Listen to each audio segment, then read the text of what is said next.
gravar. Gravando, bom dia. Aula de número 14 de biologia. Nosso assunto é a dinâmica populacional ou das comunidades biológicas. Lembrando que uma população é um conjunto de indivíduos de mesma espécie e comunidade é o conjunto, então, das espécies.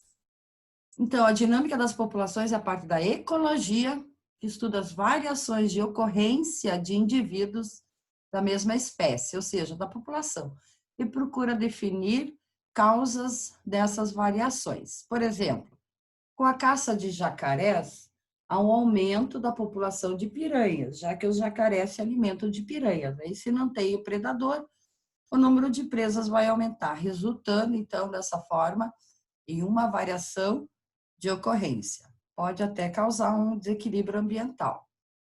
Para o estudo de populações, alguns conceitos são importantes, como o caso da densidade de populações, sendo definido como o número de indivíduos de uma determinada área, ou seja, é o tamanho da população em relação a alguma unidade de espaço.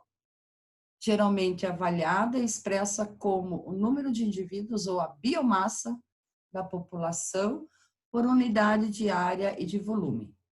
Então, fórmula: densidade, número de indivíduos da população, e aqui pode ser a área em quilômetros quadrados, se for num ambiente terrestre, ou se for num ambiente aquático, por metros cúbicos, né? Que daí é volume. Alguns fatores afetam o tamanho de uma população. Por exemplo, a natalidade, a mortalidade, a imigração e a emigração. A imigração são pessoas que chegam num determinado local e a emigração, aqueles que saem, né? Então, portanto, se a taxa de natalidade mais a taxa de imigração for maior que a de mortalidade mais a de imigração, a população tende a crescer. Se for ao contrário, a taxa de natalidade e imigração menor que a taxa de mortalidade e imigração, a população ela vai decrescer, vai diminuir o número, né? Se for igual, vai ser uma população estável. Mais um conceito que eu queria relembrar é o nicho ecológico, que muitas pessoas confundem com o habitat, o local, mas o nicho é um conjunto das condições em que o indivíduo ou uma população vive e se reproduz. Pode-se dizer ainda que o nicho é o modo de vida de um organismo na natureza. E esse modo de vida inclui tanto os fatores físicos, como a umidade, a temperatura, quanto os fatores biológicos, como o alimento disponível aos seres que se alimentam desses indivíduos. Então, por exemplo, o nicho do bugio inclui o que ele come, os seres que se alimentam dele, os organismos que vivem junto ou próximo dele, assim por diante.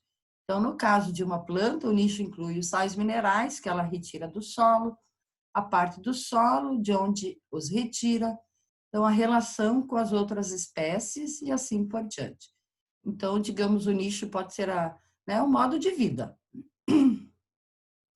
O nicho mostra também como as espécies exploram os recursos do ambiente. Assim, a zebra, encontrada nas savanas da África, come as ervas rasteiras, né? Tá aqui. Enquanto a girafa, vivendo no mesmo habitat, quando se refere a habitat, é o local, né? Por exemplo, a habitat savana. Elas comem as folhas das árvores. Observe que cada espécie explora os recursos do ambiente de forma um pouco diferente. E assim dá um equilíbrio, né? Se a zebra come a parte de baixo e a girafa a parte de cima, vai gerar um equilíbrio nessas populações. Outros conceitos, o potencial biótico e a resistência ambiental. Então, o potencial biótico ou reprodutivo é a capacidade inata de uma população aumentar o número de componentes em condições ambientais ótimas. Ai, ando com uma tosse. Então, o potencial biótico é bastante variável de uma espécie para outra, podendo ser muito elevado para algumas e bastante baixa para outras. Na natureza, entretanto, as populações estão sujeitas ação conjunta dos fatores limitantes do crescimento. E a soma de todos os fatores que impedem uma população de se desenvolver na velocidade máxima é denominada resistência do meio. Então, participam da resistência do meio a ação de predadores, dos competidores e a limitação de espaço e de território, além das condições climáticas também. Aqui tem um estudo, um gráfico, que os cientistas cultivaram uma população de paramécio, que é um protozoário, em vidros contendo bastante alimento, né, água e aveia. Nesse trabalho foi observado que o número de indivíduos em função do tempo forma uma curva em S, ou seja, uma curva sigmoide. Então, aqui está o número de indivíduos em 1.000, 2.000, 4.000, 6.000, 8.000, e aqui o número, ou quer dizer, o tempo, né, em horas. Então, eles perceberam que em 10 horas a população foi sempre dobrando, a cada hora foi dobrando, né? No tempo igual a zero tinha 100 mil, né? Depois 200 mil, 400 mil e assim por diante. Então, isso aqui é uma curva sigmoide. Aqui tem outro gráfico que mostra como a resistência do meio atua, né? Então, quando uma população aumenta de forma que a resistência ambiental começa a interferir, a população continua a crescer, mas de forma desacelerada. Ó, a curva do potencial biótico, né? E a curva que está em rosa aqui é a curva de crescimento real. Então, chega uma hora que a resistência do meio atua e a população se mantém estável, quer dizer, vai dar um equilíbrio, né? Até que finalmente a resistência do meio equilibra o potencial biótico. Dessa forma, a população para de crescer e fica estabilizada. Aqui eu coloquei a população da Terra, né, desde 1700, mas o último dado que eles colocaram aqui nesse gráfico é de 2012, quando a população humana tinha 7 bilhões de habitantes. E o próximo vai ser 2048, com 9 bilhões de habitantes. Se a população da Terra começar a crescer, quer dizer, já está crescendo, né? Demasiadamente, mas vai causar um desequilíbrio, vai faltar comida. E ainda mais com o fato das abelhas estar diminuindo, vai piorar a situação no nosso planeta. Bom, tem uns fatores que regulam, então, o crescimento, é um resumo, o potencial biótico, né, que é a capacidade reprodutiva dos indivíduos, a resistência ambiental, que é a disponibilidade de nutrientes, predatismo, parasitismo, e a capacidade limite, é o número máximo de indivíduos permitidos pelo ambiente. Os fatores dependentes da densidade impedem o crescimento populacional excessivo devido ao grande número de indivíduos na população. Por exemplo, a disputa por espaço, a disputa por alimento, a disputa por parceiros sexuais, o predatismo, o parasitismo. Então, esses fatores diminuem a taxa reprodutiva de cada indivíduo e aumenta a taxa de mortalidade. Relação presa e predador. Então, o predatismo, apesar de ser uma relação desarmônica, é fundamental para o equilíbrio da população, tanto de presas como de predadores. Por exemplo, do jacaré, né, e do peixe-piranha. Então, o fato pode ser evidenciado da seguinte maneira: se aumentar a população de predadores, a população de presas tende a diminuir. Então, vai faltar comida para eles, né? Tal redução provoca a diminuição do número de predadores, o que aumenta a densidade potencial ou a densidade populacional das presas. A outra interpretação quanto à regulação da população de lebres pelos linces no Polo Ártico. Vou mostrar aqui. Depois eu volto para outra planilha. Aqui tem o número de lebres, como elas aumentam, a densidade aumenta e o número de linces.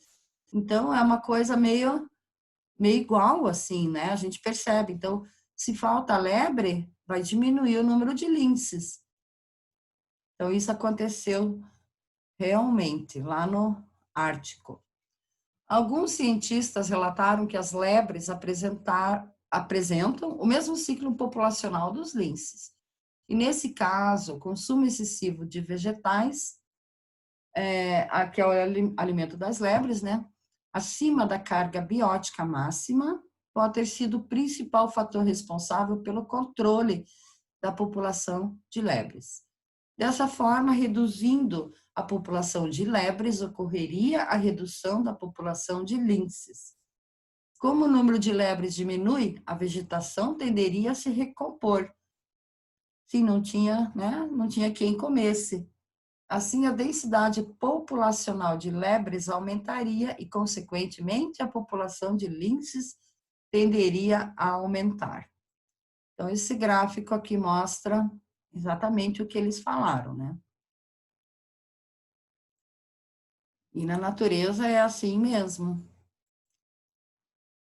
Competição, parasitismo e intemperismo.